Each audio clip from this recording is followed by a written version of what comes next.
3 دریا انڈیا سے آتے ہیں، ان میں ہماری کوئی اسٹوریج کیپیسٹی نہیں ہے، بالکل، اور نہ ہی ہو سکتی ہے۔ 2 جو ریورس تھے راوی اور ستلج، ان میں تو پانی تھا ہی نہیں، بالکل، بہت عرصے سے پانی ہی نہیں ہے۔ لیکن اب جب انڈیا کے پہاڑوں میں زیادہ برف پگھلی یا بارش ہوئی تو پانی آ گیا۔ اب انڈیا کے پاس بھی کوئی اسٹوریج کیپیسٹی نہیں ہے، کیونکہ جو سندھ طاس منصوبہ تھا اس کے تحت آپ ان دریاؤں پہ ڈیم نہیں بنا سکتے۔ تو جب بھی کابل فلڈ کرے گا اور انڈس میں بھی پانی ہوگا تو پھر پاکستان میں سیلاب آ جاتا ہے۔ تو اس کو آپ کو سوچنا پڑے گا کہ کالا باغ ڈیم کے بارے میں کہ کیا کرنا ہے آپ نے۔ اب تو اس پہ علی امین گنڈا پور صاحب بھی ایگری ہو چکے ہوئے ہیں، تو آپ کو اس پہ ویسے کیا ٹیک ہے؟ علی امین گنڈا پور صاحب کی ایگریمنٹ سے نہیں ہوگا نا، نہ میری ایگریمنٹ سے ہوگا۔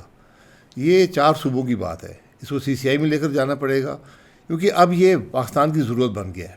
ضرورت یہ ہے کہ آپ وہ خرابیاں پیدا نہ کریں جس سے لوگوں کا نقصان زیادہ ہوتا ہے۔ بالکل، مثلا اگر آپ ہاؤسنگ کالونی کی اجازت دے دیں جو دریا کی سطح سے نیچے ہوں یا دریا کے بہنے کے اندر ہوں تو پھر خرابی پیدا ہوتی ہے۔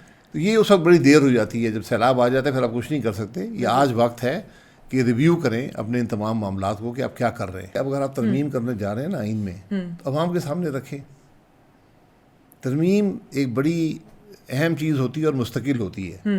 حکومتوں کے فائدے کے لیے آپ ترامیم نہیں کرتے یا قانون نہیں بناتے، عوام کے فائدے کے لیے، عوام کے فائدے۔ ہمارے تمام قوانین، تمام ترامیم حکومت کے فائدے کے لیے ہوتی ہے، ہم کس طرح اور طاقت حاصل کر لیں۔ وہ 28 صوبوں کی بات کرتا ہے، آپ کو بھی ہم نے دیکھا کہ اس طرف آپ کا بھی کافی زیادہ ٹلٹ ہے اس کی طرف، آرمی چیف نے بھی اس پر بات کی۔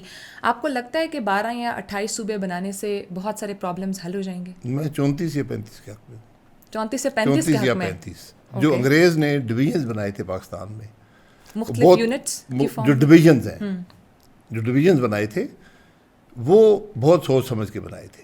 میں نے مارشاء اللہ کے دور بھی دیکھے ہیں، 2 خود دیکھے ہیں، ایک چھوٹی عمر میں تھے۔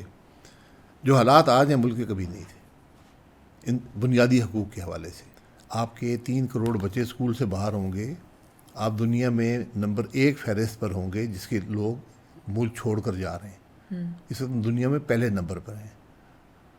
تو اس وقت آپ کچھ نہیں، آپ کے پاس یہ بالکل خام خیالی میں مت رہیں، پوری نیک نیتی کے پاس ساتھ۔ اور اگر وہ کوئی نہ بیٹھا تو پاکستان عوام نے جو 2018 میں ووٹ کسی اور کو دیا، نکلا کسی اور کے حق میں۔ 2024 میں ووٹ کسی اور کو دیا، نکلا کسی اور کے حق میں۔ جب الیکشن ہی چوری ہو جائے تو عوام کیا اعتماد کریں گے اس الیکشن پر؟ جس طرح آج آپ کی جو پارلیمان ہے، میں بالکل پورے وثوق سے کہہ سکتا ہوں ان میں سے آدھے سے زیادہ لوگ پیسے دے کر اسمبلی میں آئے ہیں۔ اچھا، سینٹ میں شاید 70% لوگ پیسے دے کر۔ میں نے یہ دیکھا ہے کہ جو کچھ آپ کی تاریخ میں لکھا ہے اس کا حقیقت سے کوئی تعلق نہیں ہے۔ ہم نے اپنی تاریخ ہی مسخ کر دی ہے، اس لیے ہم اسے سبق حاصل نہیں کر سکتے۔ جب سبق حاصل نہیں ہوگا تو ملک نہیں چلے گا، پھر ہم وہ غلطیاں دہراتے رہیں گے۔ السلام علیکم ناظرین، میں ہوں ماریہ جدون اور آپ دیکھ رہے ہیں WNN۔ آج کی اسپیشل پوڈ کاسٹ میں ہمارے ساتھ موجود ہیں سابق وزیر اعظم اور چیئرمین عوام پاکستان پارٹی شاہد حقان عباسی صاحب۔ سر بہت شکریہ آج آپ نے ہمیں ٹائم دیا۔ سر سب سے پہلے تو میں سیریس ٹاپک سے سٹارٹ کرنا چاہوں گی۔ ابھی ہم دیکھ رہے ہیں پاکستان کمپلیٹلی سیلاب کی زد میں آ چکا ہے، اور ہم ہر سال یہ دیکھتے ہیں آلموسٹ کہ متعدد علاقے پاکستان کے بہت زیادہ سیلاب کی لپیٹ میں آ جاتے ہیں۔ ایک طرف انڈیا ہے جو ہم بار بار یہ دیکھ رہے ہیں کہ بنا بتائے سم ٹائمز پانی کھول دیتا ہے، اور پاکستان ایک ایسی پوزیشن پر ہے کہ ہمیں اس چیز کا خمیازہ ہر دفعہ بھگتنا پڑتا ہے۔ انڈیا کو ہم دیکھتے ہیں کہ وہ واٹر اسٹوریج کیپیسٹی بہت تیزی سے بناتا جا رہا ہے۔ ہماری طرف ابھی تک اس چیز کے اوپر خاطر خواہ پیش رفت کیوں نہیں آئی؟ اور پلس ابھی جو سیلاب ہم دیکھ رہے ہیں اس حوالے سے جو ہماری صوبائی اور جو اس وقت فیڈرل گورنمنٹ ہے اس حوالے سے جو ریہیبلیٹیشن پروسیسز چل رہے ہیں، جو ریلیف پروگرامز چل رہے ہیں، آپ دیکھ رہے ہیں کہ از اٹ انف یا اور بہتری لائی جا سکتی ہے اس میں؟ دیکھیے، پہلی بات یہ ہے کہ جو 3 دریا انڈیا سے آتے ہیں ان میں ہماری کوئی اسٹوریج کیپیسٹی نہیں ہے، بالکل، اور نہ ہی ہو سکتی ہے، کیونکہ یہ جب آتے ہیں تو پلینز کے اندر آ چکے ہوتے ہیں۔ تو پلینز کے اندر اسٹوریج کیپیسٹی بنانا زیادہ مشکل کام ہوتا ہے، مشکل کیا امپاسبل ہوتا ہے، جگہ ہی نہیں ہے اور وہ آپ کو لیول اویلیبل نہیں ہوتا۔ تو اس لیے یہ میری نظر میں، کیونکہ یہ تو 2 جو ریورس تھے راوی اور ستلج، ان میں تو پانی تھا ہی نہیں، بالکل، بہت عرصے سے پانی ہی نہیں ہے۔ لیکن اب جب انڈیا کے پہاڑوں میں زیادہ برف پگھلی یا بارش ہوئی تو پانی آ گیا۔ اب انڈیا کے پاس بھی کوئی اسٹوریج کیپیسٹی نہیں ہے، کیونکہ جو سندھ طاس منصوبہ تھا اس کے تحت آپ ان دریاؤں پہ ڈیم نہیں بنا سکتے۔ ان کے جو فیڈنگ ریورز ان پہ بنا سکتے ہیں, نالوں میں بنا سکتے ہیں, بٹ ان دریاؤں پہ نہیں بنا سکتے. تو انڈیا تو جو دریا پہ اس کے اپنی سٹوریج ہے وہ تو پوری کر کے پھر اس کو پانی چھوڑنا پڑتا ہے, اس کے پاس چوائس بھی نہیں ہے. جو انفارمیشن کی بات ہے اس پہ ہمیں ضرور احتجاج کرنا چاہیے. اس کے فورمز موجود ہیں کہ یہ انفارمیشن کا ایک سسٹم بنا ہوا ہے, اس کے مطابق انفارمیشن دینی پڑتی ہے. تو وہ اگر انہوں نے اس میں کچھ خرابی کی ہے تو وہ یقیناً اس کے قصوروار ہیں. انفارمیشن مل بھی جائے We cannot do anything. تو ہم کچھ اس کو ہم اسٹور تو کر نہیں سکتے, لیکن یقیناً اس پہ آپ کو تھوڑا لوگوں کو ایویکویٹ کرنے کے لیے وقت مل جاتا ہے. جو دوسرا بڑا مسئلہ ہے وہ ہمارے جو بڑا دریا ہے انڈس اس کا ہے. انڈس پہ ریور ہے, ڈیم ہے تربیلا. اس کے بعد جب اس میں کابل جوائن کرتا ہے اس کے بعد ڈیم نہیں ہے. تو جب بھی کابل فلڈ کرے گا اور انڈس میں بھی پانی ہوگا تو پھر پاکستان میں سیلاب آ جاتا ہے. تو اس کو آپ کو سوچنا پڑے گا کہ کالا باغ ڈیم کے بارے میں کہ کیا کرنا ہے آپ نے. اب تو اس پہ علی امین گنڈا پور صاحب بھی ایگری ہو چکے ہوئے ہیں, تو آپ کو اس پہ ویسے کیا ٹیک ہے؟ علی امین گنڈا پور صاحب کی ایگریمنٹ سے نہیں ہوگا نہ میری ایگریمنٹ سے ہوگا. یہ 4 صوبوں کی بات ہے, اس کو سی سی آئی میں لے کر جانا پڑے گا کیونکہ اب یہ پاکستان کی ضرورت بن گیا ہے. اس میں خدشات ہیں, کچھ تحفظات ہیں صوبوں کے, وہ سب دور ہو سکتے ہیں, ان کے اندر کوئی مشکل نہیں ہے. اور اب تو حالت یہ ہے کہ اگر یہ ڈیم نہیں بنیں گے تو فلڈز کا سامنا بھی کرنا پڑے گا اور پھر پانی کی سٹوریج نہ ہونے کی وجہ سے پانی کی کمی کا سامنا بھی کرنا پڑے گا. تو یہ کالا باغ میری نظر ایک بڑا کرٹیکل ڈیم ہے. تو یہ کم سے کم جو آپ کر سکتے ہیں وہ کریں. جہاں تک صوبائی حکومتیں ہیں ان کو جب ایک دفعہ فلڈ آ جائے تو پھر آپ ریلیف ہی دے سکتے ہیں. بالکل. وہ جو بھی ہمارا نظام بنا ہوا ہے, اچھا ہے برا ہے, جو ہمارے وسائل ہے اس کے اندر رہ کر ہم یہ کام کرتے ہیں, لیکن وہ ہمیشہ ناکافی ہوتا ہے کیونکہ مسئلہ اتنا بڑھ جاتا ہے. اگر 20-30 لاکھ کا نقصان ہوتا ہے اس میں, جی جانی نقصان الگ نقصان بھی ہے, وہ بھی ہے, تو اس کو مینیج کرنا پھر ذرا اپنے وسائل میں مشکل ہو جاتا ہے. ضرورت یہ ہے کہ آپ وہ خرابیاں پیدا نہ کریں جس سے لوگوں کا نقصان زیادہ ہوتا ہے. بالکل. مثلا اگر آپ ہاؤسنگ کالونی کی اجازت دے دیں جو دریا کی سطح سے نیچے ہوں, یہ دریا کے بہنے کے اندر ہوں, تو پھر خرابی پیدا ہوتی ہے. تو یہ اس وقت بڑی دیر ہو جاتی ہے, جب سیلاب آ جاتا ہے پھر آپ کچھ نہیں کر سکتے. یہ آج وقت ہے کہ ریویو کریں اپنے ان تمام معاملات کو کہ آپ کیا کر رہے ہیں. ٹھیک ہے. اچھا, اس سارے پروسیس میں مریم نواز صاحبہ اس وقت کافی جو ہے وہ پرومیننٹ نظر آ رہی ہیں اور ہر جگہ پر وہ جا رہی ہیں, لوگوں سے مل رہی ہیں, راشن فراہم کر رہی ہیں. لیکن ایک طرف جہاں پر وہ ان کا یہ پروسیس چل رہا ہے, دوسری طرف کرٹیک بھی بہت زیادہ ان کو فیس کرنی پڑ رہی ہے کہ ہر راشن کے اوپر یا ہر ریلیف کیمپ کے اوپر کیوں ان کے پکچرز ہیں. آپ کیسے مریم نواز کے سارے اسٹیپ کو دیکھتے ہیں؟ دیکھیے, مریم نواز صاحبہ تو اپنی جگہ پہ ہیں, لیکن ہمیں کچھ آپٹکس کی زیادہ شوق ہو گیا سب کو. جب سے سوشل میڈیا یہ سب چیزیں آئی ہیں تو اب ہم کام نہیں کرتے, ہم آپٹکس پہ گزارا کرنے کی کوشش کرتے ہیں. تو آپٹکس سے ملک نہیں چلا کرتے, آپٹکس سے عوام کو ریلیف نہیں ملتی ہے. بالکل. اس لیے اپنا کام کریں, چپ ہو کر کام کریں. اور یہ تشہیر جو ہے نا, تشہیر کو آپ کسی کی تکلیف کو اپنی تشہیر یا اپنی کامیابی کا طریقہ نہیں بنا سکتے. تو یہ ہم سب میں یہ خرابی پیدا ہو گئی ہے کہ ہم تشہیر بہت کرتے ہیں, کام ہوتا نہیں ہے. پروجیکشن کا شوق زیادہ ہو گیا. اگر ہم کام کر رہے ہوتے تو ہمارے ملک کا آج یہ حال نہ ہوتا. بالکل. آج تو ہم سب کو شرمندہ ہونا چاہیے بجائے تشہیر کرنے کے. بالکل. اچھا, 26ویں آئینی ترمیم کے حوالے سے بات کر لیتے ہیں. آپ ہمیشہ اس کے بارے میں کرٹیک کرتے ہیں کہ راتوں رات بنا دی گئی. اب ہم یہ بھی دیکھ رہے ہیں کہ 27ویں آئینی ترمیم کی بھی باز گشت بہت زیادہ ہو رہی ہے. آپ کو لگتا ہے یہ وقت کی ضرورت ہے یا اس میں چیزوں کو ڈفرینٹ وے سے ریویو کیا جا سکتا ہے کہ 27ویں ترمیم 27ویں ترمیم کے حوالے سے اس میں یہی کہا جاتا ہے کہ نہیں, دیکھیے اب اگر آپ ترمیم کرنے جا رہے ہیں نا آئین میں, تو عوام کے سامنے رکھیں. ترمیم ایک بڑی اہم چیز ہوتی ہے اور مستقل ہوتی ہے کہ یہ ایک دن میں ختم نہیں ہوگی, ایک سال میں نہیں ہوگی, ایک حکومت کے دوران نہیں ہوگی, یہ رہے گی آئین کا حصہ. آئین بڑی ایک سیکرٹ چیز ہوتی ہے. تو 26ویں ترمیم آپ نے کی, وہ مکمل طور پہ آئین سے متصادم ہے, جو آئین کی روح ہے اس سے متصادم ہے.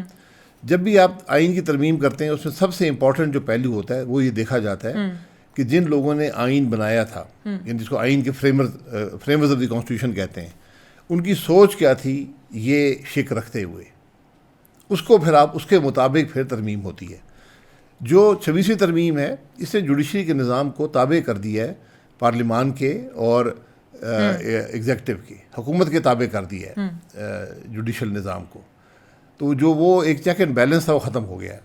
تو یہ مکمل طور پہ آئین کی نفی ہو گئی ہے. آپ کو لگتا ہے کہ جو پارلیمنٹ کی سپرمیسی کی بات کی جاتی ہے اس کے چکر میں سپریم کورٹ جو ہے وہ لپیٹی گئی ہے بیچ میں؟ جی, سپریمیسی ایبسلوٹ نہیں ہوتی. سپریمیسی آپ کے اپنے جو ذمہ داری ہے, جو آپ کے اپنے اختیارات ہیں, اس کے اندر ہوتی ہے. جوڈیشری ایک بالکل انڈیپینڈنٹ آرگن آف اسٹیٹ ہے. گورنمنٹ ہے, جوڈیشری ہے, ایگزیکٹو ہے. تو گورنمنٹ, جوڈیشری اور پارلیمان ہے. تو ہم نے اس بیلنس کو ختم کر دیا. اس لیے یہ بہت نقصان دہ ہوگا. ابھی جسٹس منصور علی شاہ صاحب نے جو لکھا ہے اس کو پڑھ لیں.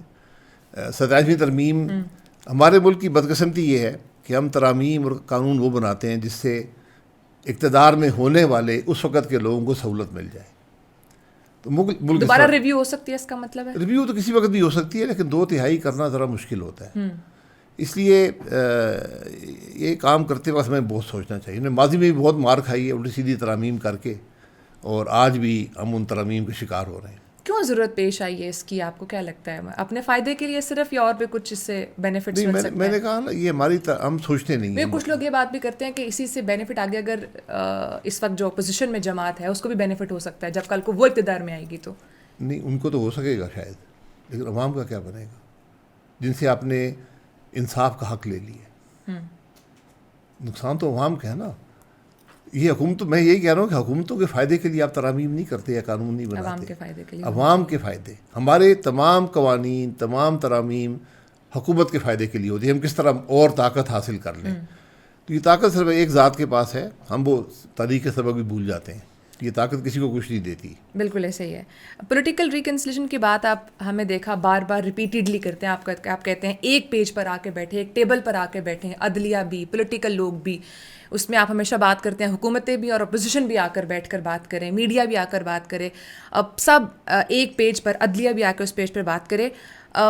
کیا آپ کو لگتا ہے کس چیز کی رکاوٹ ہے, کیا ایسی پاور ہے جو روک رہی ہے ایک ٹیبل پہ ان سب لوگوں کو بیٹھنے میں؟ سوچ, کس کی سوچ؟ اقتدار کی لالچ اور سوچ. ہم جب بھی اقتدار میں جو آتا ہے وہ عقل کل اور طاقت کل بننا چاہتا ہے. یہ عمران خان صاحب کا بھی یہی حال تھا, اب ان کا بھی یہی حال. تو ہمیشہ ایک ٹیبل پہ بیٹھنے کی بات کرتی ہے. کون؟ نون لیگ ہمیشہ بات کرتی ہے, پاکستان پیپلز پارٹی بھی. اچھا, اب نہیں کرتے. اب آپ کو لگتا ہے اب نہیں کرتے ہیں کیونکہ ٹیبل پہ بات ہوتی ہے, پھر برابر بات ہوتی ہے, پھر برابر کی. آپ کسی کو جیل میں رکھ کے بات نہیں کر سکتے. آپ کو لگتا ہے عمران خان صاحب اس وقت جو جیل میں ہیں, جب تک وہ جیل میں رہیں گے تب تک ایک جی آپ نے بات کرنی ہے, بلا لے نا, آپ کو اختیار ہے, حکومت ہے, پیرول پہ بلائیں, کھل کے بات ہو نا. ایک آدمی جیل میں, ایک پارٹی کا لیڈر جیل میں بیٹھا ہے, وہ پارٹی تو بات نہیں کرے گی, کہے گی بھائی اپنے جیلی مقدمے بنائے ہیں, جیل میں ڈالا ہوا ہے, جیلی ہے یا نہیں ہے, پیرول پہ تو آپ لا سکتے ہیں. تو یہ سیم پروسیس تو نون لیگ کے ساتھ بھی ہوا تھا. اس وقت بھی یہی ہوا تھا, تو نون لیگ نے سے وہ سیکھا. اس وقت آپ نے آواز کیوں نہیں اٹھائی؟ میں تو خود جیل میں تھا, میں کیا آواز اٹھاتا. مجھے بھی کوئی کہتا کہ آئی بات کرے, مجھ سے میں بھی نہ کرتا. آپ اس وقت یہ سمجھتے ہیں کہ عمران خان صاحب جو بات نہیں کر رہے یہ وہ ٹھیک کر رہے ہیں؟ نہیں, بات دیکھیں ٹیبل پہ بیٹھ کے ہوتی ہے نا. ایک جیل سے بات کرے گا, ایک پی ایم ہاؤس سے بات کرے گا, اس طرح تو نہیں ہوتا. بالکل. اب بیٹھ کے تو بات کریں نا. آپ عوام کے جو حقوق ہے وہ تو ان کو بحال کریں نا. جب تک عوام کے حقوق بحال نہیں کریں گے, ہمارے جو فنڈامنٹل رائٹس ہیں, آج ملک کے اندر سلم ہے, فنڈامنٹل رائٹس کے نہ ہوتے ہوئے کیا بات چیت ہوگی؟ یہ بنیادی ضرورت ہوتی ہے کہ فنڈامنٹل رائٹس ملک میں بحال ہوں. اچھا, جب فنڈامنٹل رائٹس کی بات آتی ہے تو ہم نے ابھی ریسنٹلی یہ باز گشت بھی سنی ہے کہ صوبے بنا دیے جائیں, اور مزید 12 صوبوں کی کوئی بات کرتا ہے, کوئی 28 صوبوں کی بات کرتا ہے. آپ کو بھی ہم نے دیکھا کہ اس طرف آپ کا بھی کافی زیادہ ٹلٹ ہے اس کی طرف. آرمی چیف نے بھی اس پر بات کی. آپ کو لگتا ہے کہ 12 یا 28 صوبے بنانے سے بہت سارے پرابلمز حل ہو جائیں گے؟ میں 34 یا 35 کے حق میں. 34 سے 35 کے حق میں. جو انگریز نے ڈویژنز بنائے تھے پاکستان میں, مختلف یونٹس جو ڈویژنز ہیں, جو ڈویژنز بنائے تھے وہ بہت سوچ سمجھ کے بنائے تھے. ان کے اندر وسائل کی تقسیم, پولیٹیکل تقسیم, برادریوں کی تقسیم, ان کے اندر جغرافی جو ہے, ہسٹری جو ہے, وہ سب کو انہوں نے بڑی سوچ سمجھ کے یہ بنایا تھا. وہ صوبے جو ہیں انگریز کے بنائے ہوئے, شاید 34 ہیں یا 35 ہیں, ان پہ آپ صوبے بنا دیں تو پاکستان کے مسائل کا حل ہو جائے گا. صرف مسئلہ یہ ہوگا کہ جب یہ سیلاب آئے گا پھر آپ کو 34-35 فوٹو لگانے پڑیں گے, ایک فوٹو بھی گزارا نہیں ہوگا. پھر سوشل میڈیا پر کمپین اسٹرانگ کرنی پڑے گی آپ کو. ٹھیک ہو گیا, مطلب آپ اس حق میں ہیں کہ 28 یا 34 صوبے بلکہ بہرحال آپ کہہ رہے ہیں. ہاں, ان کو سوچ سمجھ کے. ٹھیک ہے, یہ آپ کی طرف سے ویسے اس کے اوپر ابھی تک کوئی ورکنگ ہوئی ہے؟ جی ہم نے بہت کام کیا ہے. میں پچھلے 30 سال سے یہ بات کر رہا ہوں. پہلے میں خود بھی شاید اتنا کنونس نہیں تھا, لیکن میں یہ ضرور کہتا تھا کہ ہمارے صوبوں کے اندر ڈفرینسز اتنے بڑھ گئے ہیں آبادی کے لحاظ سے, وسائل کے لحاظ سے, ترقی کے لحاظ سے, کہ آپ ان کو چھوٹے یونٹ بنانا ہوگا. اب جس قسم کی سیاست پاکستان میں آ گئی ہے اس کا یہی حل ہے, اور جس قسم کا نظام جو آپ کے ہیں وہ ناکام ہو گئے ہیں. صوبے کا کام 4-5 کام ہوتے ہیں. ان کا کام تعلیم ہوتا ہے, ان کا کام صحت ہوتا ہے, پولیس کا نظام ہوتا ہے, گورننس ہوتی ہے اور ڈیولپمنٹ ہوتی ہے. یہ 4 نظام ہیں. ان سب میں سے ایسی کون سا پوائنٹ ہے جو سب سے بہترین ہے, جو آپ کو لگتا ہے باقی سب پرابلم بھی سالو ہو جائیں گے؟ یہ ایک نہیں ہوتا. رول آف لا ہے ملک میں. رول آف لا ہوگا تو باقی سب چیزیں حل ہو سکتی ہیں. رول آف لا نہیں ہوگا تو نہیں ہوگا. لیکن صوبوں کے حد تک یہ 4 چیزیں اور ڈیولپمنٹ ضرورت ہوتی ہے. یہ ان کا کام ہے. اب آپ نے فیڈرل گورنمنٹ کا افسر ہر تحصیل میں لگا ہوا ہے. پولیس کا نظام بھی وہی چلا رہا ہے, انتظامیہ بھی وہی چلا رہا ہے. کیوں؟ اس کا کیا تعلق ہے؟ پھر آپ کمپیئر نہیں کر سکتے. صوبوں کے اندر بھی ڈسپیرٹی ہے. صوبے کو پیسے ملتے ہیں اس کی آبادی کے لحاظ سے, لیکن صوبہ تقسیم آبادی کے لحاظ سے نہیں کرتا, وہ پولیٹیکلی کرتا ہے. کوئی ایک لاہور کا پرائم منسٹر آئے گا تو لاہور میں سارے پیسے لگا دے گا, کوئی ملتان سے آئے گا ملتان میں لگا دے گا. اس طرح ملک نہیں چلتی. یہ جو ایک ان ایون اور غیر منصفانہ تقسیم ہے, اور جہاں پر جو چیف منسٹر ہیں وہ بادشاہ کا روپ اختیار کر گئے ہیں, جو منہ سے نکلتا ہے وہ قانون ہوتا ہے. بالکل اس طرح ملک نہیں چلتے. اس لیے آپ کو, اور یہ بڑے صوبے ہونے کی ہمیشہ پنجاب پر شبہ رہتا ہے دوسرے صوبوں کا, بھئی یہ پنجاب اپنا حصہ لے گیا, پنجاب نے یہ کر دیا. یہ باتیں ختم ہو جائیں گی.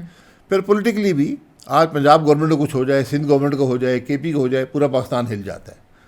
اور وہاں پر لوگ کمپیئر بھی کر سکیں گے. پھر جب آپ لوکل باڈیز کی بات کرتے ہیں, وہی جو نظام ہوگا لوکل باڈی بھی وہی ہوگی. بالکل, کیونکہ آپ کے ملک کے اندر ایک آئینی ریکوائرمنٹ تو ہے, لیکن ایک نیچرل کانفلکٹ ہے ایم این اے, ایم پی اور لوکل باڈیز کے اندر. تو وہ آپ کو وہ بھی سے ختم ہو جائے گا. اور پھر لوگ کمپیئر کر رہے ہیں کہ دیکھیں راولپنڈی ڈویژن کے اسکول تو بڑے اچھے چل رہے ہیں, سرگودا ڈویژن کے نہیں چل رہے, ملتان ڈویژن میں جناب صحت بڑی اچھی ہے. تو اس قسم کی جب لوگ کمپیئر کر سکیں گے اور ان کو جو نظام ہے وہ اپنے دہلیز پہ میسر ہوگا. میں اگر مری میں رہتا ہوں, میرے اسکول جو ہے, میرے کالج, اسپتال وہ لاہور سے نہیں چل سکتے. ایسا ہی ہے. جو سکھر میں رہتے ہیں ان کے معاملے کراچی سے نہیں چل سکتے. تو اس لیے یا جو لوگ خزدار میں بیٹھے ہیں ان کے معاملات کوئٹہ سے نہیں چلیں گے. جو ہزارے کے معاملات پشاور سے چلانا مشکل ہے. تو یہ تبدیلی آپ کو ضروری ہے. اس پہ بھی لیکن ڈبیٹ کرا کر, تحفظات ہیں لوگوں کے, اگین وہی ٹیبل پہ بیٹھ کر اور سولوشن نکالنا از دی مین سولوشن. عوام کے سامنے تاکہ بتائیں کہ آپ کی سوچ کیا ہے, اس کے حل کیا ہیں. کیونکہ میں تو یہ سمجھتا ہوں کہ آج کے معاملے جو صوبائی حکومتیں, ملک کا نظام بالکل نہیں چل سکتا جس طرح ہے. ٹھیک ہے. اچھا, پاکستان تحریک انصاف نے بھی ایک بار پھر سے ہم نے دیکھا اسمبلیوں کے اجلاس کا بائیکاٹ کرنے کا کہہ رہے ہیں اور استعفے دینے کی بات کر رہے ہیں. آپ سمجھتے ہیں یہ بھی پولیٹیکل صحیح راستہ ہے پولیٹیکلی؟ دیکھیں یہ بھی ایک طریقہ ہوتا ہے, لیکن پہلے آپ اپوزیشن تو کریں. تحریک انصاف نے کوئی اپوزیشن آج تک نہیں کی. اپوزیشن ایشوز پر ہوتی ہے. بالکل. آپ 4 سال حکومت میں رہی ہے پی ٹی آئی, ان کو پتہ ہے ایشوز کیا ہیں, ان پر کیوں نہیں بات کرتے. کسی ایشو پر آج تک بات نہیں کی انہوں نے, صرف سیاست کی حد تک اپنے آپ کو محدود رکھا ہے. دوسری بات یہ ہے کہ پارلیمان کا نظام بھی ختم ہو گیا, اب وہاں بولنے کی اجازت بھی نہیں ہے. یہ روایت بھی پی ٹی آئی نے ڈالی. تو آج پی ٹی آئی وہی بھگت رہی ہے جو وہ دوسروں کے ساتھ کر رہے تھے. بالکل. لیکن اس کا دوسرا پہلو یہ ہے کہ ملک سارا بھگت رہا ہے. جب پارلیمان نہیں ہوگی, اپوزیشن نہیں ہوگی, پارلیمان نہیں ہوگا. بالکل. تو اس طرح یہ نظام جب ناکام ہو جائے تو پھر لوگوں کے معاملات حل نہیں ہوتے. بالکل. تو آج یہ کہنا کہ تم نے یہ کیا میں یہ کروں گا, تو 2 غلطیوں کو دہرانے سے معاملہ حل نہیں ہوتا. آپ اس سوچ کو درست کریں اور آگے کی ایک بہتر راستے کی کوشش کریں, پھر جا کے ملک چلے گا. آپ نے خود بھی باہر سے پڑھا اور پھر آپ ابھی you are also a businessman. جو ہماری بھی ینگ یوتھ آ رہی ہے اس کو ایک بہت بڑا میجر جو پرابلم آ رہا ہے کہ جب وہ اپنی یونیورسٹی سے باہر پڑھ کر نکلتے ہیں the lack of opportunities, job کے لحاظ سے, entrepreneurship کے لحاظ سے, ان کو سمجھ نہیں آتا کہ اب ہم کیا کریں. The go for online things, اور اس میں آج کل ہم دیکھ رہے ہیں بہت زیادہ NCCI بہت زیادہ ایکٹیو ہوئی ہے. تو جو بھی ینگ یوتھ پڑھ کر باہر نکل رہی ہے, ان کے پاس کوئی ڈائریکشن نہیں ہے.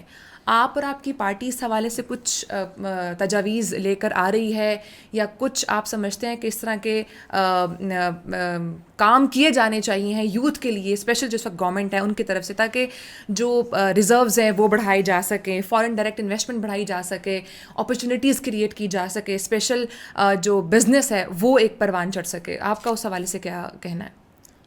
یہ ہم باتیں بہت کرتے ہیں, نہ ہمیں مسئلے کا پتہ ہے اور نہ اس کے حل کا پتہ ہے. اگر مسئلے کی تشخیص ہی آپ مرض کی تشخیص نہ کریں تو علاج ممکن نہیں ہوتا. آپ کے نوجوان کو کیا چاہیے؟ کاروبار کے مواقع چاہیے, روزگار کا مواقع چاہیے. تو یہ طریقے نا, ایک فطری بات ہے, اس میں کوئی غیر معمولی چیز تو ہے نہیں, پوری دنیا اس طرح چلتی ہے. تو کیا آپ روزگار کے مواقع مہیا کر سکتے ہیں, کر سکتے ہیں اپنی ان پالیسیز کے تحت؟ کیونکہ آج آپ کے جو انویسٹر ہے یہ ملک چھوڑ کر باہر جا رہے ہیں. اگر آپ آج نیٹ انویسٹمنٹ پاکستان میں دیکھیں تو وہ منفی ہے. یہاں سے پیسہ باہر زیادہ جا رہا ہے, اندر کم آ رہا ہے. تو اس کو آپ نے درست کرنا. حکومت تو بہت کیش کرتی ہے اس بات کو کہ بہت زیادہ ریمیٹنسز آ رہی ہیں. ریمیٹنسز تو وہ لوگ ہیں جو ملک چھوڑ کر باہر چلے گئے ہیں. یہ تو اس بات کی عکاسی ہے کہ لوگ آپ کے ملک کو چھوڑ کر جا رہے ہیں. تو کویشچن مارک. جی, جس ملک کی سب سے بڑی ایکسپورٹ اس کے لوگ ہوں اور وہ ایکسپورٹ میں حکومت کا کوئی حصہ نہ ہو, وہ خود گئے ہیں. جو نوجوان یہاں سے باہر جاتا ہے 50,000 لاکھ 2 لاکھ ڈالر کماتا ہے, وہ اپنے گھر ضرور پیسے بھیجے گا. تو اس میں حکومت کا کیا کون سی کامیابی ہے؟ تو اس لیے حکومت کا کام یہ ہے کہ کاروبار کے معاملات کو آسان بنائے اور مستقل بنائے. یہ نہیں ہو سکتا کہ میں آج کاروبار ایک ٹیکس رجیم کے تحت, ایک لیگل رجیم کے تحت لگاؤں اور کل آپ اس کو بدل دیں. پھر میں کون سا کاروبار کروں گا؟ آپ کسی دوسرے ممالک کو دیکھ لینا, آپ دبئی میں جائیں, آپ کو پتہ ہے کہ آج سے 5 سال بعد, 10 سال بعد, 15 سال بعد میرا بجلی کا ریٹ کیا ہوگا, گیس کا ریٹ کیا ہوگا, میرے ٹیکس کا ریٹ کیا ہوگا. یہ سب چیزیں آپ تو یہاں روز بدل دیتے ہیں. بالکل. یہاں تو آپ صبح اٹھتے ہیں, شام کو قانون بدل دیتے ہیں, آئین ترمیم کر دیتے ہیں. یہ چیزیں جو ہوتی ہیں ان کا اثر ہوتا ہے انویسٹمنٹ پر. جب دنیا یہ دیکھتی ہے کہ یہ وہ ملک ہے جس نے رات کے اندھیرے میں بغیر پڑھے, پارلیمان نے بغیر پڑھے آئین ترمیم کر دیا ہے, تو یہ تو ان کے لیے تو قانون یا ٹیکس کا نظام تو کچھ ہے ہی نہیں. یہ تو ایک دوپہر میں کر لیں گے. تو پھر لوگ انویسٹ کرتے نہیں ہیں. پھر آپ کی جب اسٹیبلٹی اکانومی کی نہیں ہوگی تو نہ لوگ آئیں گے, نہ روزگار ہوگا, تو نوجوان کا کوئی مسئلہ حل نہیں ہوگا. اس بات کو سمجھیں. میں نے پاکستان میں کاروبار کیا جب ہمیں مشرف صاحب نے فارم 47 سے ہروا دیا تھا. نہ اس سے پہلے کیا نہ اس کے بعد کیا. تو اگر آپ مجھ سے پوچھیں کہ میں کیا چاہتا ہوں حکومت سے بطور ایک کاروباری شخص, تو میں کہوں میری زندگی سے باہر رہے, میں زندگی سے باہر رہے. مجھے مت تک مجھے آپ کی یہ جو ریگولیشن ہے نا, ہم سے ریگولیشن بھی نہیں ہوتی. ہمارا سب سے بڑی خرابی یہ ہے کہ دنیا میں ہر ملک ریگولیٹ کرتا ہے کاروبار کو. پاکستان میں ہم ابھی تک اپنے آپ کو حکمران سمجھتے ہیں. ہم بجائے اس کی مدد کرنے کے ہر کوشش کرتے ہیں کہ یہ کاروبار نہ کر سکے. یہ خرابی ہے. اس وجہ سے کاروبار نہیں بڑھے گا بالکل جب تک آپ کی یہ سوچ نہیں بدلے گی. کیا اصلاحات آپ تجویز کرنا چاہیں گے اس حوالے سے گورنمنٹ کو؟ مکمل ایڈمنسٹریٹو ریفارم.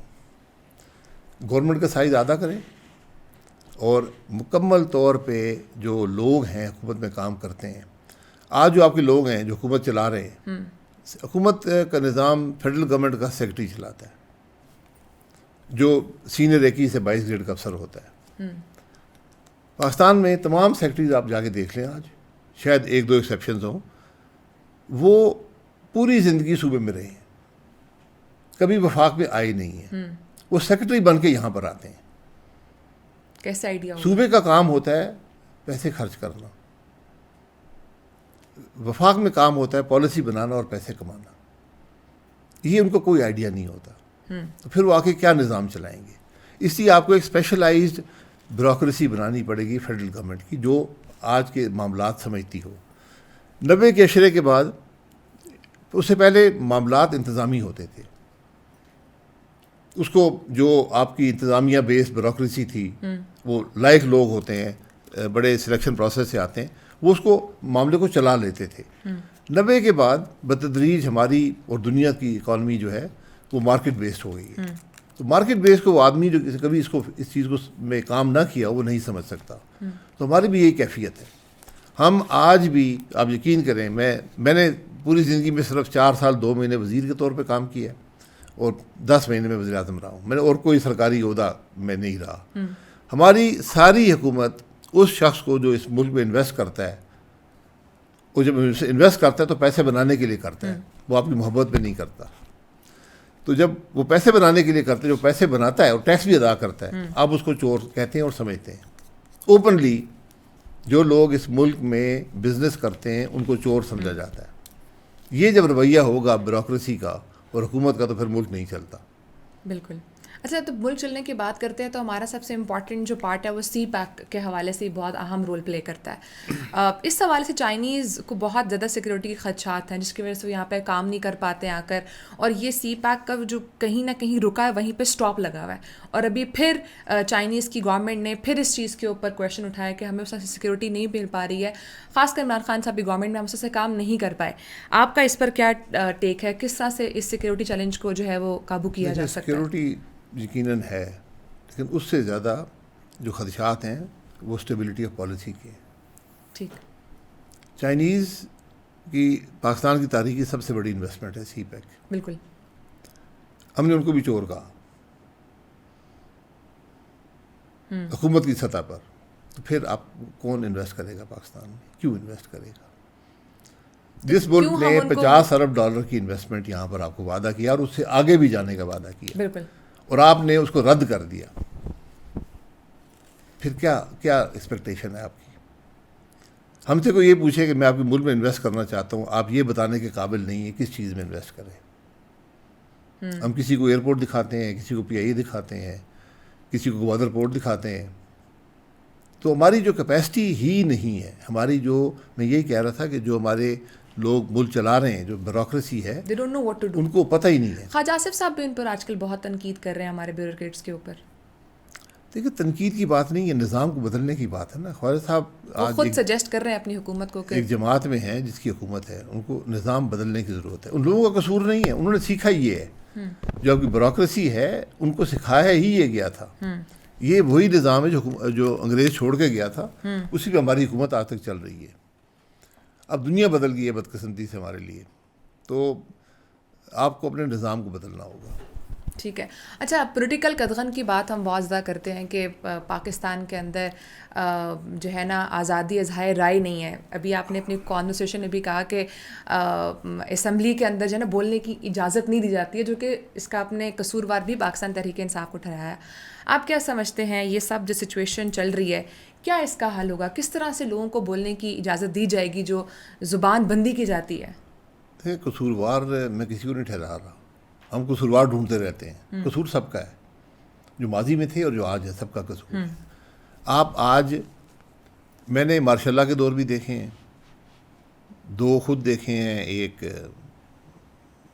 چھوٹی عمر میں تھے. جو حالات آج ہیں ملک کے کبھی نہیں تھے ان بنیادی حقوق کے حوالے سے. سب سے ورسٹ کنڈیشن اب دیکھ رہے ہیں. ورسٹ کنڈیشن آج بدقسمتی ہے. جو یہ نام نہاد جمہوری نظام ہے, ہمارے آرٹیکل میں, ہمارے آئین میں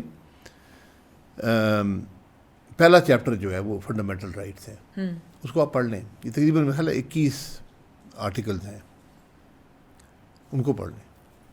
ان میں سے کوئی بھی آج ملک کی عوام کو اویلیبل ہے.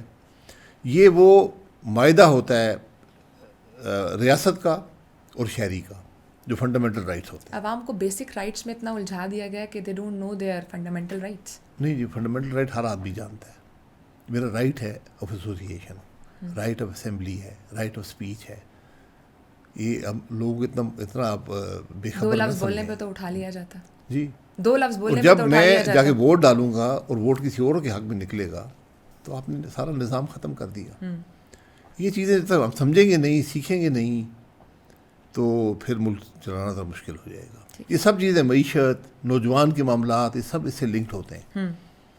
جب بنیاد ہی کسی عمارت کی نہ ہو تو وہ عمارت کھڑی نہیں رہ سکتی. یہی بیسک رائٹس کا رونا دھونا لے کر بلوچستان کی کچھ خواتین F6 میں آج تک بیٹھی ہیں. آپ کا ان پر کیا ٹیک ہے؟ جی وہ F6 میں بیٹھی ہیں. ہم نے اپنا پریس کلب اسلام آباد کے اندر تاریں لگا کر پولیس کو بٹھایا ہوا ہے. وہ یہاں آ کر کوئی بات نہ کر دیں. یہ تو ہماری حالت ہے. بھئی آپ کی بچی ہیں, سنیں ان کی بات, وہ کیا کہہ رہی ہیں. بات ختم. سنیں, آپ بات سننے کو تیار نہیں ہیں. کوئی حکومت کا بندہ گیا ان کے پاس. یہ ماضی میں یہ پریکٹس تھی کہ جب بھی کوئی ایسا احتجاج ہوتا تھا, ایک دو وزراء جاتے تھے, بات سنتے تھے, اس پر ان کو پبلک میں آ کے بات کرتے تھے ٹی وی کے سامنے, اور پھر اس پر جو کوشش ہو سکتی تھی وہ کرتے تھے. تو کیوں نہیں سنا جاتا ان کو؟ کیونکہ وہ اسٹیٹ پر الزام لگاتے ہیں. نہیں, اسٹیٹ پر الزام, دیکھیں اسٹیٹ پر الزام لگانا کوئی غیر قانونی حرکت تو نہیں ہے نا. آپ کہیں دیکھیں میرے حقوق تھے, وہ مجھے نہیں ملے, میرے والد کو غائب کر دیا گیا ہے, میں ان کو ڈھونڈ رہی ہوں. بھائی آپ سن لیں بات. آپ نے کمیشن بنایا ہوا ہے, ان کو بتا دیں کہ نہیں وہ ہمارے ہم نے یہ کام نہیں کیا, یہ ریاست نے کام نہیں کیا. یہ بتا دیں جی مر گئے ہیں, زندہ ہیں, اتنا تو بتا سکتے ہیں نا. تو ہم نے بالکل ہی, حقیقت سے آپ کو کہتا ہوں کہ جمہوریت ملک میں کوئی نہیں ہے. ہم حکمرانی کر رہے ہیں عوام پر. حکمرانی زیادہ دیر چلتی نہیں ہے. آپ کو لگتا ہے کہ یہ وقت کم رہ چکا ہے اس حکومت کا بھی؟ وقت ان کا تو, حکومت کا وقت کیونکہ آج کل یہ باز گشت پہ چل رہی ہے نا, کم وقت رہ گیا حکومت کا وقت ہمیشہ کم ہوتا ہے. کیونکہ جو ریاست شخصیات پر چلے, شخصیات کی زندگی کا پتہ نہیں ہوتا کتنی لمبی ہے. تو جو ریاست شخصیات پر چلے, اصول اور قانون یا آئین کے مطابق نہ چلے, اس کا وقت کم ہوتا ہے. ٹھیک ہے, تو آپ کو لگتا ہے کہ اس وقت حکومت کا وقت بھی کم ہے. یہ روایت یعنی کہ برقرار رہے گی کہ حکومت اپنے 5 سال پورے نہیں کرے گی؟ یہ حکومت 5 کرے, ان کو تاحیات بنا دیں, یہ اس ملک کے لیے کچھ نہیں کر سکتے. نہ یہ عوام کے مینڈیٹ سے آئے ہیں, نہ ان کی صلاحیت ہے, نہ ان کی سوچ ہے کہ ملک کے لیے کچھ کر سکتے. انٹرنیشنلی تو پاکستان کی اس وقت بہت زیادہ ایکسیپٹنس جو ہم دیکھ رہے ہیں, ٹرمپ کا بہت ایک قریبی الائنس بنتا جا رہا ہے پاکستان کے ساتھ. جہاں پر ٹرمپ ہم کچھ عرصہ پہلے دیکھتے تھے کہ انڈیا کی طرف بہت زیادہ ٹلٹ تھا. ریسنٹ ان کی ٹویٹ سامنے آئی, انہوں نے کہا کہ انڈیا اور روس جو ہیں وہ اب چائنا کی طرف جا رہے ہیں. ٹویٹ نے پاکستان کی ٹیبل پہ کھانا رکھا ہے, پاکستان کے غریب آدمی کو کچھ دیا. ریزروس کی بات تو کر رہے ہیں کہ یہاں پر آ کے ہم پروجیکٹس لگائیں گے. وہ ٹویٹ سے آئے ہیں, کون سے ریزروز ہیں؟ اب یہ تو حکومت نے بتانا, تو ہم بھی سوال کریں ریزروس کہاں پر ہیں. میں یہ کہہ رہا ہوں نا, دیکھیں یہ خام خیالی ہے نا. ہمیشہ جب گھر مضبوط ہوگا تو آپ مضبوط ہوں گے. کسی کے ٹویٹ سے آپ مضبوط نہیں ہوتے. کل وہ ٹویٹ خلاف کر دے گا, پھر کیا کریں گے؟ پھر آپ کمزور ہو جائیں گے. تو اس لیے اپنے گھر کو مضبوط کریں. جس گھر میں نفاق ہو, جس گھر میں انتشار ہو, وہ نہیں چلتا. ابھی SCO کانفرنس میں ہم نے دیکھا کہ شہباز شریف صاحب نے بڑا اچھا انگیج کر کے رکھا سب کو. ایک طرف چائنا, بہت اچھی بات ہے. میں ان معاملات پہ نہیں بات کرتا, لیکن بہت اچھی بات ہے. ٹھیک ہے, آپ کا اس پہ کوئی ٹیک؟ میں نے بہت سے SCO کو بھی بہت سے اٹینڈ کیے ہوئے. اچھا, so you take it it's just a normal casual thing جو بس ٹھیک ہے جی, بہت اچھا کیا, مبارک ہو. ٹھیک ہے, یعنی کہ لیکن اوبویسلی اس سے پاکستان کی جو ایک انٹرنیشنل ریکگنائزیشن ہے وہ بھی بہت زیادہ ہوئی ہے. اور جو حالیہ جو ایک 9 مئی کا جو سارا 2025 میں سارا انسیڈنٹ ہوا, اس کے بعد ہی پاکستان کو بہت زیادہ پرومیننسی ملی انٹرنیشنل لیول پر. تو میرے تو خیال سے یہ چیز اچھی ہوئی ہے, بہتر ہوئی ہے پاکستان کے لیے. آپ اس پر کوئی کامنٹ نہیں کرنا چاہیں گے؟ پاکستان کے لیے بہتر ہوگا جس دن آپ کی معیشت مضبوط ہوگی. جب آپ کی معیشت کمزور ہوگی, آپ کے 3 کروڑ بچے اسکول سے باہر ہوں گے, آپ دنیا میں نمبر 1 فہرست پر ہوں گے جس کے لوگ ملک چھوڑ کر جا رہے ہیں. اس وقت دنیا میں پہلے نمبر پر ہیں. تو اس وقت آپ کچھ نہیں آپ کے پاس. یہ بالکل خام خیالی میں مت رہیں. بالکل دوسروں کی مہربانی پر ملک نہیں چلتے. اگر مہربان ہوں بھی تو یہاں صرف باتوں کی حد تک باتیں ہوتی ہیں. جب آپ مضبوط ہوں گے, آپ کا ملک مضبوط ہوگا, آپ ایک مارکیٹ ہوں گے, تو دنیا یہاں پر آتی ہے. اچھا, ہمیشہ یہ بات کی جاتی ہے کہ جب بھی کہیں پر بھی, جس طرح سے آپ نے کہا, اگر حکمران ہوں تو ایک سلوشن دیکھا جاتا ہے کہ چلو ری الیکشن کروا لیتے ہیں. لیکن آپ نے اپنے متعدد انٹرویوز میں یہ کہا کہ الیکشن بھی سلوشن نہیں ہے. پھر کیا سلوشن ہو سکتا ہے؟ کوئی سلوشن نہیں ہے. سلوشن صرف ٹیبل پہ بیٹھنے سے ہے, پوری نیک نیتی کے پاس ساتھ. اور اگر وہ کوئی نہ بیٹھا تو پاکستان عوام نے جو 2018 میں ووٹ کسی اور کو دیا, نکلا کسی اور کے حق میں. 2024 میں ووٹ کسی اور کو دیا, نکلا کسی اور کے حق میں. جب الیکشن ہی چوری ہو جائے تو عوام کیا اعتماد کریں گے اس الیکشن پر؟ اب یہ سروے ہوا تھا, بہت سیریس سروے تھا. 82% لوگوں نے کہا کہ الیکشن ملک کے مسائل کا ہمارا اعتماد نہیں ہے الیکشن کے نظام پر. جب لوگوں کا اعتماد ہی ہٹ گیا, ہم نے عوام کا اعتماد. اگر الیکشن ہو بھی جاتا ہے تو آپ کو نہیں لگتا کہ کس کو عوام ووٹ دے گی؟ وہی 4-5 پولیٹیکل پارٹیز گھوم پھر کر آ جائیں گی. عوام کو فیصلہ کرنے دیں نا. جب یہ جو نظام غیر نمائندہ ہوتا ہے, یہ کرپٹ لوگوں کو, نااہل لوگوں کو بناتا ہے, وہ اس کے بینیفیشری ہوتے ہیں. جس طرح آج آپ کی جو پارلیمان ہے, میں بالکل پورے وثوق سے کہہ سکتا ہوں ان میں سے آدھے سے زیادہ لوگ پیسے دے کر اسمبلی میں آئے ہیں. اچھا, سینٹ میں شاید 70% لوگ پیسے دے کر آئے ہیں. پھر کیا نظام چلایا آپ نے؟ کرپٹ لوگ بیٹھے ہوئے ہیں, آپ کے قانون کرپٹ لوگ بنا رہے ہیں جو پیسے دے کر اسمبلیوں میں آتے ہیں. تو پیسے دے کے کوئی بھی قانون پھر رات کے اندھیرے میں پاس کر دیں گے نا. جی میں یہی کہہ رہا ہوں, پھر جو پیسے دے کر آئیں گے ان کے ساتھ یہی ہوتا ہے کہ ان کو بل دکھایا بھی نہیں جاتا, پاس ہو جاتا ہے. اس لیے آپ کو ذرا سوچنا پڑے گا کہ ہم کہاں پر جا رہے ہیں, ہم کیا کر رہے ہیں اپنے ملک کے ساتھ. ہمارے کیا ٹروتھ کمیشن کی بھی آپ ہمیشہ ایک بات کرتے ہیں. کس کی؟ ٹروتھ کمیشن کی آپ بہت زیادہ بات کرتے ہیں. ٹروتھ کمیشن ضروری ہے کیونکہ جب آپ کو عوام کے سامنے سب چیز آنی چاہیے.